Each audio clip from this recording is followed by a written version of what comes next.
ശരി ഹർഷ, ഇപ്പോൾ ഗവർണർ അത്തരത്തിലൊരു നാടകീയ നീക്കങ്ങൾ നടത്തുന്നത് അതും നമുക്കറിയുന്ന കാര്യം തന്നെയാണ്. ഗവർണർ തെരുവിലേക്ക് ഇറങ്ങുന്നു, കടയിലേക്ക് കയറുന്നു, ഈ പ്രവർത്തകരോടൊക്കെ രോക്ഷാകുലനായി സംസാരിക്കുന്നു. എന്താണ് ഇവിടെ സംഭവിക്കുന്നത് എന്ന തരത്തിൽ പ്രോട്ടോകോൾ ലംഘനമൊക്കെ നടത്തുന്നു എന്നൊക്കെ നമുക്ക് പറയുമ്പോൾ ഇതിപ്പോൾ കേന്ദ്രം ഇടപെട്ട ഒരു കേസാണ്. കേന്ദ്രം അതിൽ ഇപ്പോൾ അന്വേഷണമൊക്കെ പ്രഖ്യാപിച്ചിട്ടുണ്ട്, അല്ലെങ്കിൽ കേരളം ആഭ്യന്തര വകുപ്പിനോടൊക്കെ വിശദീകരണമൊക്കെ ചോദിച്ചിട്ടുണ്ട്. അപ്പോൾ ഈ ഒരു സാഹചര്യത്തിൽ, കേന്ദ്രം ഇടപെട്ട സാഹചര്യത്തിൽ SFI ഈ സമരം ഏത് രീതിയിൽ കൊണ്ടുപോകാനാണ് ഇനി തീരുമാനം?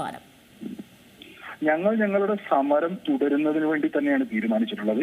ആ സമരം കൂടുതൽ ശക്തമായി തന്നെ ഞങ്ങൾ മുന്നോട്ട് കൊണ്ടുപോകും. കേരളത്തിലെ മുഴുവൻ വിദ്യാർത്ഥികളുടെയും പിന്തുണ ഈ സമരവുമായി ബന്ധപ്പെട്ട് സമര മുദ്രാവാക്യങ്ങളോട് പിന്തുണ ലഭിക്കുന്ന നിലയിലേക്ക് ഈ സമരത്തെ വ്യാപിപ്പിക്കുക എന്നുള്ളതാണ് ഞങ്ങൾ ഉദ്ദേശിച്ചിട്ടുള്ളത്. കേന്ദ്രസേനയല്ല, ഏത് പട്ടാളത്തെ ഇറക്കിക്കഴിഞ്ഞാലും ഞങ്ങൾ സമരം മുന്നോട്ട് കൊണ്ടുപോകും. അങ്ങനെ സമരം ചെയ്തതിന്റെ ചരിത്രം തന്നെയാണ് കേരളത്തിൽ പറഞ്ഞു വെക്കാറുള്ളത്. കേരള സർവകലാശാലയിലും അതേപോലെ തന്നെ കാലിക്കറ്റ് സർവകലാശാലയിലും എല്ലാ ചട്ടങ്ങളെയും മറികടന്നുകൊണ്ട് RSSന്റെ ഏജന്റുമാരെ അവിടെ തിരികെ കയറ്റുന്നതിന് വേണ്ടി, പിൻവാതിലിലൂടെ ചട്ടങ്ങൾ മറികടന്ന് തിരികെ കയറ്റുന്നതിന് വേണ്ടി ശ്രമം നടത്തിയ ഘട്ടത്തിൽ, തിരികെ കയറ്റിയ ഘട്ടത്തിലാണ് SFI സമരം ആരംഭിച്ചത്. സമരം മാത്രമല്ല, അതിനോടൊപ്പം തന്നെ നിയമ നടപടികൾ ഉൾപ്പെടെ അതുമായി ബന്ധപ്പെട്ട് ബഹുമാനപ്പെട്ട കേരള ഹൈക്കോടതിയിൽ കേസ് നടന്നുകൊണ്ടിരിക്കുന്നുണ്ട്.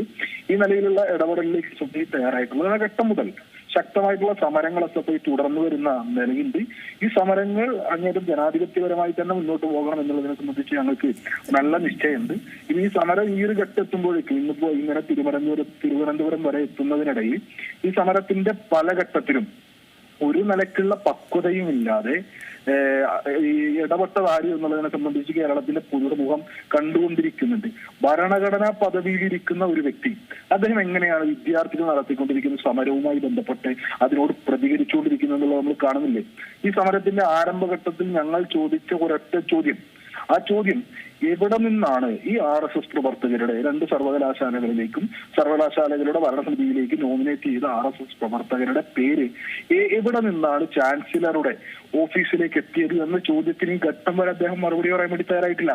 മറിച്ച് ഈ പ്രതിഷേധം ഉന്നയിക്കുന്ന ആളുകളെ ആക്ഷേപിക്കുന്നതിന് വേണ്ടി ഗുണ്ടകളെന്ന് വിളിച്ച്, ക്രിമിനലുകളെന്ന് വിളിച്ച്, ഈ കഴിഞ്ഞ ദിവസം കുരങ്ങന്മാരെന്ന് വിളിക്കുന്നത്. ഏറ്റവും പുതിയ വാർത്തകളും വിശേഷങ്ങളും വിരൽ തുമ്പിലറിയാൻ Zee മലയാളം ന്യൂസ് എല്ലാ ഡിജിറ്റൽ പ്ലാറ്റ്ഫോമുകളിലും ലഭ്യം.